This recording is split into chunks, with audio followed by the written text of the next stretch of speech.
नाज़रीन आदाब, अब हम बात करेंगे खबर दोपहर में मजदूरों की, उनके पलायन की।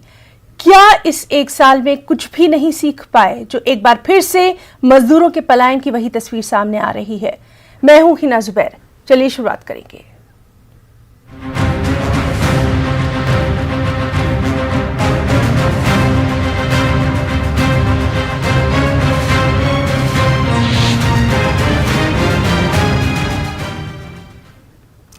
जी हाँ, कोरोना की दूसरी लहर के बाद खौफ का साया मजीद गहरा हो गया है। रियासती हुकूमतें नाइट कर्फ्यू, लॉकडाउन या फिर दीगर बंदिशों के सहारे इसे कम करने की कोशिशों में मसरूफ नजर आ रही हैं। ज्यादातर बड़े शहरों में किसी न किसी सूरत में बंदिशें आयद हैं। दिल्ली की अगर बात करें तो लॉकडाउन जारी है।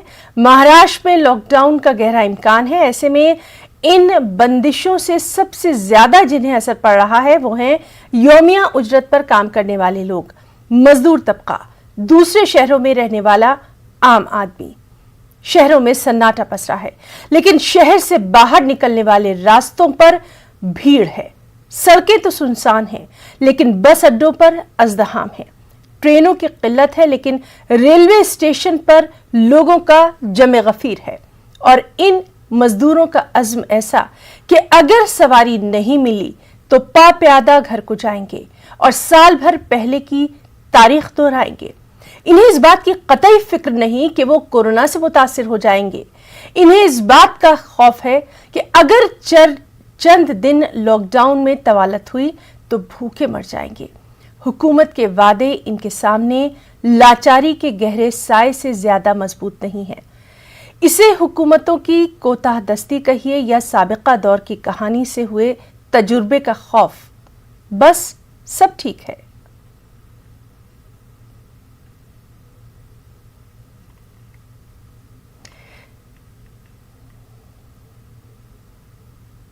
और चलिए नाज़रीन, हम कुछ अहम शहरों का हाल जानेंगे। मुंबई से हमारे साथ मौजूद हैं हमारे साथी वसीम अंसारी और दिल्ली से हमारे साथ मौजूद हैं हमारे साथी रवि मिश्रा।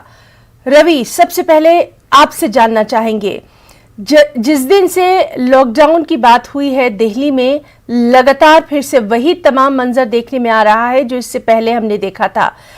जबकि सरकार दावे कर रही है कि भूखे नहीं मरने दिया जाएगा, तमाम तरह की मदद दी जाएगी, लेकिन इस पर आम आदमी यकीन क्यों नहीं कर पा रहा? रवि।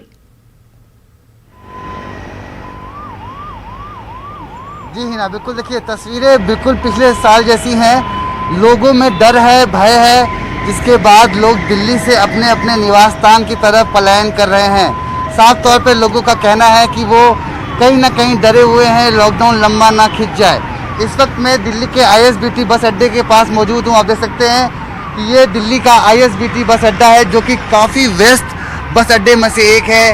उत्तर प्रदेश, पंजाब, हरियाणा, राजस्थान की तरफ जाने वाले तमाम लोग यहीं से बस पकड़ते हैं। और आप देख सकते हैं कि यहाँ पर भी लगातार आज लॉकडाउन है। लॉकडाउन की वजह से यहाँ पर भीड़ भाड़ ज़्यादा देखने को नहीं मिल रही है। प्रशासन मुस्तैद है, मगर जो लोग दिल्ली से निकलना चाहते हैं, बस पकड़कर अपने अपनों के पास जाना चाहते हैं, उन्हें आप देख सकती हैं कि वो यहाँ पर पहुँच रहे हैं और अपने परिवार के साथ भारी भरकम सामान लेकर कंधों पर, सर पर बोझा ढोते हुए वो यहाँ पर पहुँच रहे हैं। तो तस्वीरें बिल्कुल पिछली बार जैसी हैं, जैसी हमने पिछली बार देखी थी, मगर लोगों में डर है। अरविंद केजरीवाल ने साफ तौर पे कहा कि डरने की ज़रूरत नहीं है। एक हफ्ते में मामले, कोरोना से संक्रमित मामलों पर नियंत्रण पा लिया जाएगा, उसके बाद लॉकडाउन को वापस खोल दिया जाएगा। मगर दूसरी तरफ आप ये देखिए, यहाँ पर दिल्ली पुलिस के प्रशासन के भी अधिकारी यहाँ मौजूद है। लगातार यहाँ पे आप देख सकती हैं पेट्रोलिंग बाइक्स हैं। लगातार पुलिस यहाँ पर लोगों को समझा रही है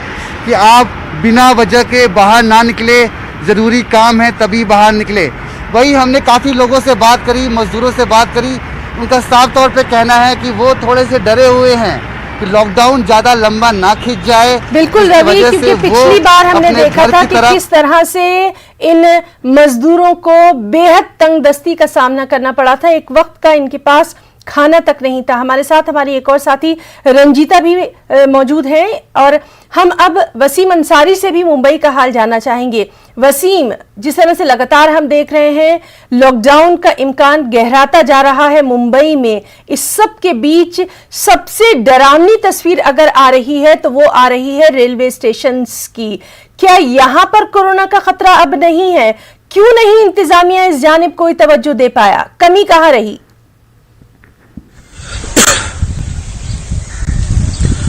देखिए, जिस तरह से हमने देखा है कि पिछले कुछ दिनों में लगातार जो मुंबई के जो स्टेशन हैं या फिर महाराष्ट्र के अलग अलग जिलों के जो स्टेशन हैं, वहाँ पे जो प्रवासी मजदूर हैं उनका अपने अपने घरों की तरफ जाने की शुरुआत हो चुकी है और ये संख्या बड़ी संख्या है। यही वजह है कि भीड़ साफ तौर पर दिखाई दे रही है सड़कों पर और स्टेशनों पर। सरकार की तरफ से कोशिश जरूर की जा रही है कि इन मजदूरों को रोका जाए, लेकिन इसके बावजूद भी नहीं रोक पा रही। इन मजदूरों के लिए कई उपाय योजना वहाँ सरकार ने किए हैं, जैसे कि जो रिक्शा ड्राइवर है उन्हें भी किसी तरह से निधि दी गई है, जो मजदूर है उन्हें भी राहत पैकेज दिया गया है। साथ ही शिव भोजन के जरिए सभी को मुफ्त खाना देने की बात कही गई है, 5 किलो राशन देने की बात कही। इसके बावजूद भी मजदूर जो है पूरी तरीके से डरे हुए हैं। इसकी साफ वजह यह भी कि जो पिछले साल का जो नजारा था उसे लेकर अब भी भय और खौफ उन पे बना हुआ है। यही एक वजह है कि लोग ये कहते हुए नजर आ रहे हैं कि अगर उन्हें काम नहीं मिलेगा तो आने वाले दिनों में काफी दिक्कतें हो पाएगी और सरकार की तरफ से उन्हें कितने दिन खाना मिलेगा इसकी भी कोई गारंटी नहीं। यानी कि अब भी लोगों में डर और खौफ बना हुआ है। यही वजह है कि लोग अपने अपने घरों की तरफ पलायन कर रहे हैं और अब नजारा इस तरह से नजर आ रहा है कि ट्रेन आने से पहले एक दिन पहले ही स्टेशन के बाहर लोगों की भीड़ साफ तौर पे दिखाई देती है। कुछ लोग अपने परिवार के साथ भी हैं और कई बुजुर्ग उसमें शामिल हैं। और जिस तरह से कोरोना की जो लहर बढ़ती हुई जा रही, इस वक्त जो छोटे बच्चे हैं उसकी चपेट में खास करके सबसे ज्यादा आ रहे हैं, तो ये भी खौफ उन्हें नहीं है। और हमने देखा है कि वहाँ पे स्टेशन पे कई जगहों पे छोटे बच्चे भी हैं, बुजुर्ग भी हैं, तो ये दिक्कतें काफी बढ़ती हुई नजर आ रही है। जी वसीम, और इसीलिए हम यहाँ आज बात कर रहे हैं कि आखिर कमी कहाँ रह गई, चूक कहाँ रह गई। रंजीता, कल जिस तरह से दिल्ली में जब लॉकडाउन की बात हुई, उसी के फौरी बाद से जो तस्वीरें सामने आई, चाहे बस अड्डों की, बस डिपोज की बात करें या फिर रेलवे स्टेशंस की बात करें, कुछ भी कहीं बदला हुआ नजर नहीं आया। अगर ये कहें कि सिर्फ तारीख बदली है, सिर्फ साल बदला है, लेकिन तस्वीरें वही कहानी बयान कर रही हैं। आखिर क्यों नहीं सीख पाए अपनी पुरानी गलती से? कहां कमी रह गई?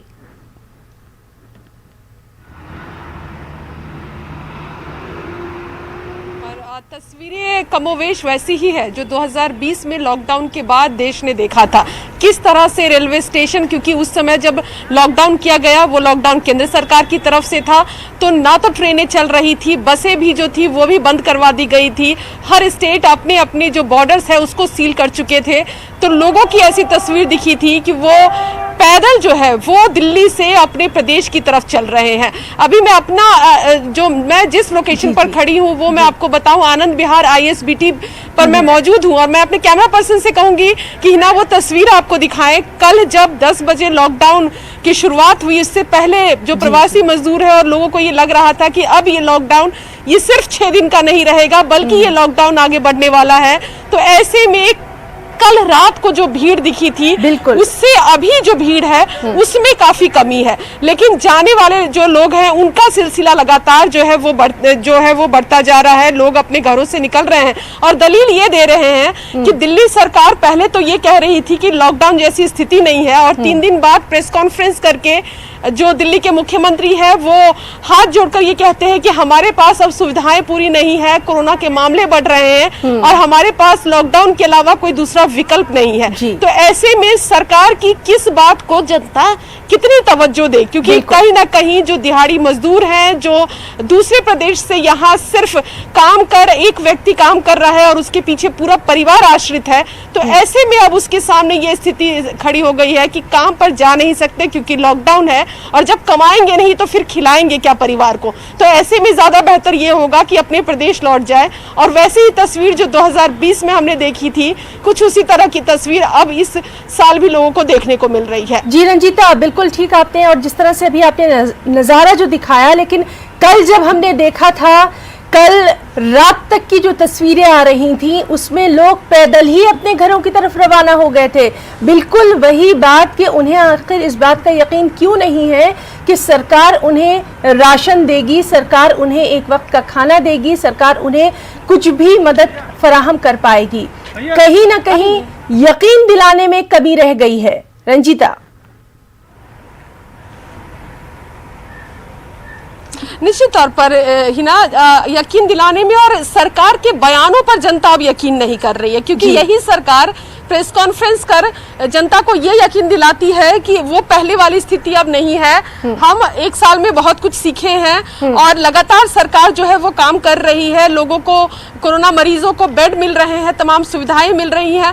वही दूसरी तरफ ये कि लॉकडाउन नहीं होगा, लेकिन 3 दिन बाद प्रेस कॉन्फ्रेंस करके लॉकडाउन का ऐलान भी कर देते हैं। तो लोगों को अब ये लग रहा है कि ये जो 6 दिनों का लॉकडाउन है वो सिर्फ दिखाने के लिए, क्योंकि आने वाले समय में स्थिति और खराब होने वाली है। क्योंकि ये बात जो दिल्ली के मुख्यमंत्री है अरविंद केजरीवाल, उन्होंने भी कहा कि अगर आज नहीं चेते तो आने वाले समय में स्थिति बहुत खराब होने वाली है। एक और बात हिना कहना चाहूंगी कि अब डेली अपडेट आ रहे हैं कि दिल्ली में बेड्स की क्या स्थिति है, ऑक्सीजन कितना है मौजूद किस हॉस्पिटल में, और वेंटिलेटर की क्या स्थिति है। तो अब जो अपडेट अभी आया है कुछ देर पहले, वो मैं साझा करना चाहूंगी कि अभी दिल्ली में आईसीयू के बेड्स की अगर बात की जाए और कोरोना बेड्स की बात की जाए तो वो मात्र 2325 है। इसका मतलब कि आने वाले समय में ये संख्या और कम होने वाले हैं और लोगों की परेशानी और बढ़ने वाली है। जी रंजीता, और लगातार इसीलिए हम अपने तमाम तर साथियों से अपडेट ले रहे हैं और हम रवि मिश्रा का भी अब रुख करेंगे।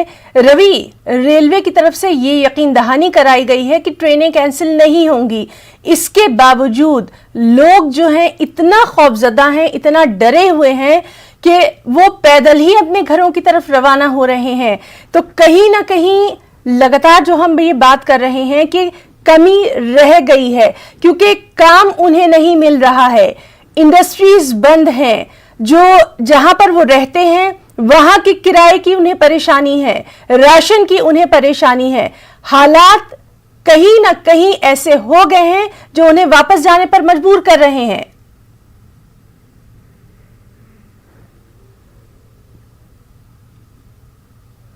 पास में मौजूद हूं और लगातार जब से मैं यहां खड़ा हूं तस्वीरें दिखा देना चाहूँगा आपको कि यहाँ पर लगातार मज़दूरों की जो संख्या है, जो प्रवासी मज़दूर हैं, जो भारत के अलग अलग राज्यों से दिल्ली में 2 पैसे कमाने आते हैं, अपने परिवार का पालन पोषण करने के लिए यहाँ पहुँचते हैं। मगर आप देख सकते हैं कि इनके मन में डर और भय बना हुआ है।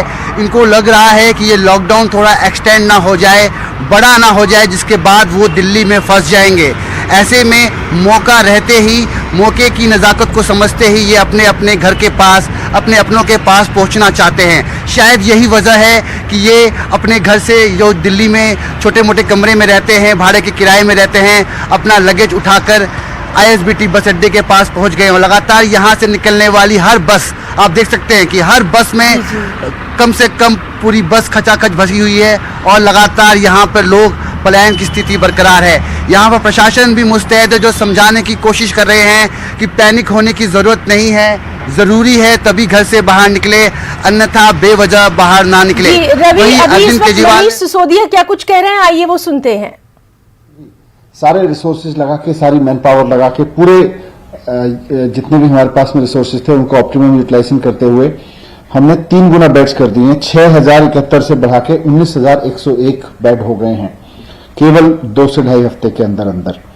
अभी मैं पिछले दिनों सीएम साहब के आदेश पर लगातार एक हॉस्पिटल में गया हूं। सीएम साहब की निगरानी में डिस्कशन हुआ है और वहां भी उनकी कैपेसिटी को हमने जितना हो सकता है उतना बढ़ा के यूज करने का डिसीजन लिया है। इसमें बुराड़ी जो हॉस्पिटल है हमारा, वहां भी 320 बेड हैं, इसको हम बढ़ा के 800 बेड का कर रहे हैं। 480 बेड यहां पे बढ़ जाएंगे। इसी तरह से जो हमारा अंबेडकर नगर का हॉस्पिटल था जिसमें मैं गया था, वहां 200 बेड हैं, उसको हम बढ़ा के 600 बेड वहां पे कर रहे हैं। अभी DDU हॉस्पिटल है, वहां पर 250 बेड हैं, अभी उनको हम बढ़ा के 750 बेड कर रहे हैं, यहां पे 500 बेड बढ़ जाएंगे। आचार्य भिक्षु हॉस्पिटल है, यहां पर 150 बेड हैं, अभी इनको बढ़ा के हम 400 बेड कर रहे हैं, यहां पे 250 बेड बढ़ जाएंगे। राजा हरिश्चंद्र नरेला में हॉस्पिटल है, यहां पर 200 बेड हैं हमारे पास, हम इसको 400 बेड कर रहे हैं, तो इस तरह से यहां भी 200 बेड बढ़ जाएंगे। तो मनीष सिसोदिया बता रहे थे कि दिल्ली में अभी क्या कुछ सूरत हाल है बेड्स की और दूसरी चीज़ों की, इस पर भी हम लगातार बात करेंगे। इस वक्त हमारे साथ मौजूद है वसीम अंसारी भी। वसीम, ये खबरें आ रही थीं कि कोरोना की जांच की जाएगी, चाहे स्टेशंस की बात करें चाहे बस स्टेशंस की बात की जाए, लेकिन इतनी ज़्यादा जो भीड़ नज़र आ रही है जो कि अब अपनी अपनी रियासतों को रवाना हो रही है, क्या अब इस बात का इम्कान नहीं दिखाया जा रहा कि ये जब अपनी रियासतों में जाएंगे तो कहीं ना कहीं कोरोना का खतरा अपने साथ लेकर जाएंगे? इस बात की तरफ जरा सा ध्यान नहीं दिया गया। वसीम, देखिए, खतरा सभी राज्यों को है। यही वजह है कि महाराष्ट्र सरकार ने भी दूसरे 6 राज्यों से आने वाले लोगों पर पाबंदी लगाते हुए आरटीपीसीआर टेस्ट के अनिवार्य कर दिया है, ताकि जो भी यहाँ आता है तो उसे आरटीपीसीआर टेस्ट करके अपनी पॉजिटिव रिपोर्ट दिखाना है, इसके बाद वो यहाँ पहुंच सकता है। और जहां तक मुंबई या फिर महाराष्ट्र के दूसरे राज्यों से जिस जिले से जिस दूसरे राज्यों में जा रहे हैं, उन्हें भी कहीं ना कहीं टेस्टिंग का सामना जरूर करना पड़ रहा है। स्टेशन पर ऐसे इंतजाम किए गए हैं जहाँ पे एंटीजन टेस्ट हो, आरटीपीसीआर के टेस्ट हो, वो किए जा रहे हैं। और इसके बाद जो भी लोग जिनके पास रिजर्वेशन टिकट है वही स्टेशन पर जा सकते हैं। जो प्लेटफॉर्म टिकट्स है उसे पूरी तरीके से बंद कर दिया गया है। लोगों को भीड़ नहीं इकट्ठा हो, इसलिए बाकायदा जो आरपीएफ के जो जवान हैं वो तैनात हैं। लोगों के भीड़ को हटाने की कोशिश की जाती है, लेकिन इसके बावजूद जिस तरह से लोगों में डर और खौफ बना हुआ है, जो इससे पहले उन्होंने महसूस किया है, पिछले साल देखा गया था कि अचानक जिस तरह से उनके सामने लॉकडाउन का खतरा सामने आ गया था, इससे लेकर वो कहीं ना कहीं जरूर डरे हुए हैं। तो अब लोगों के समझाने के बावजूद भी वो अपनी बातों पे अड़े हुए हैं कि किसी भी हाल में वो अपने घर जाए। और ये संख्या लगातार बढ़ती जा रही है, और जैसे जैसे वो अपने अपने स्टेट में जाएगी तो हो सकता है इसका जो कोरोना का जो संक्रमण है वो दूसरे राज्यों में भी फैलता हुआ नजर आए। और यही एक वजह है कि लगातार जो कोरोना अपना कहर है लोगों तक फैलाता हुआ नजर आ रहा है, कि लोग अब भी डरे हुए हैं और ये भूल जा रहे हैं कि वो एक इतनी गंभीर बीमारी से जूझते हुए अपने राज्य से एक राज्य से दूसरे राज्य में सफर कर रहे हैं। और ये सफर काफी डेंजर हो सकता है उनके लिए और उनके परिवार के लिए। रोजी रोटी का खौफ जो है वो कोरोना के खौफ पर हावी हो गया है कहीं ना कहीं। रंजीता, अभी हम मनीष सिसोदिया जी को सुन रहे थे, उन्होंने साफ तौर पर कहा कि बेड्स की कमी नहीं है। एक बार फिर से वही तमाम चीजें जो अभी हम बात कर रहे थे कि बयानात कुछ और हैं, असली तस्वीर कुछ और है। अगर यही तमाम चीजें रही होती तो फिर मजदूर इतनी बड़ी तादाद में पलायन करते नजर नहीं आते। कम से कम वो वहां रुकते, वो वहां काम के लिए अपना इंतजार करते, लेकिन ऐसा कुछ भी दिखाई नहीं दे रहा।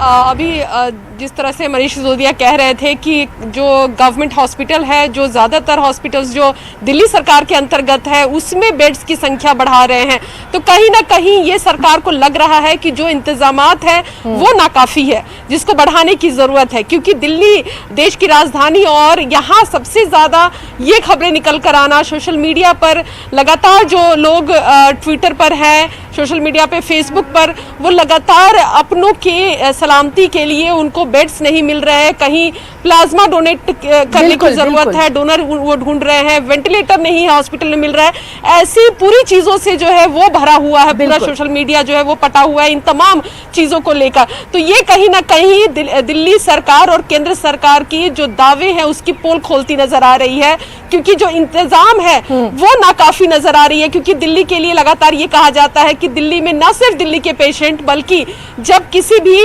बॉर्डर स्टेट के जो पेशेंट है जब वो क्रिटिकल होते हैं तो ये कोशिश की जाती है कि उनको दिल्ली में रेफर किया जाए। हालांकि ये भी कहा जा रहा है, जो सूत्रों के हवाले से खबर आ रही है, कि दिल्ली सरकार अब ये कोशिश कर रही है कि दूसरे राज्यों के जो क्रिटिकल केसेस है उसको भी मॉनिटरिंग की जाए और उसके बाद उसको दिल्ली लाने की इजाजत दी जाए। क्योंकि दिल्ली में ही पेशेंट्स इतने बढ़ते जा रहे हैं, 23,000 से ज्यादा जो 24 घंटे के आंकड़ों की बात की जाए हिना, तो 23,000 से ज्यादा मामले जो है वो कोरोना के बढ़े हैं दिल्ली में। और लगातार ये विस्फोटक संख्या हम कह सकते हैं सामने आ रहे हैं। देखना होगा ये जो 6 दिनों का जो लॉकडाउन सरकार ने करा है इससे क्या फायदा होने वाला है। अगर आंकड़े इससे कम होते हैं तो आने वाले समय में भी सरकार ये फैसला ले सकती है कि कुछ और दिनों के लिए इस लॉकडाउन को आगे बढ़ा दिया जाए। तो ऐसे में कहीं ना कहीं जो प्रवासी मजदूर हैं, जो दिहाड़ी मजदूर हैं, जो रोज कमा रहे हैं, रोज खा रहे हैं, ऐसे लोगों की मुश्किलें लगातार बढ़ती नजर आएगी। और ये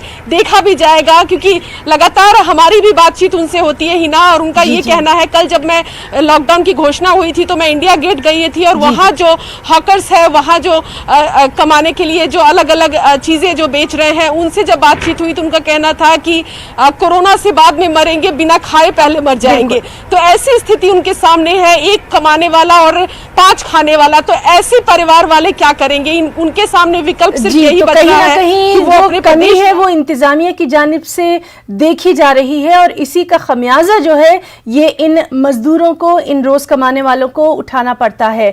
रवि, आपने भी इस तरह से बहुत सारे मजदूरों से बात की थी, बहुत सारे लोग जो जा रहे थे बस स्टेशन से, उनसे आपने बात की थी। कोरोना का खौफ किसी में नजर नहीं आया, लेकिन रोजी रोटी का खौफ इनकी आंखों से दिखाई दे रहा था।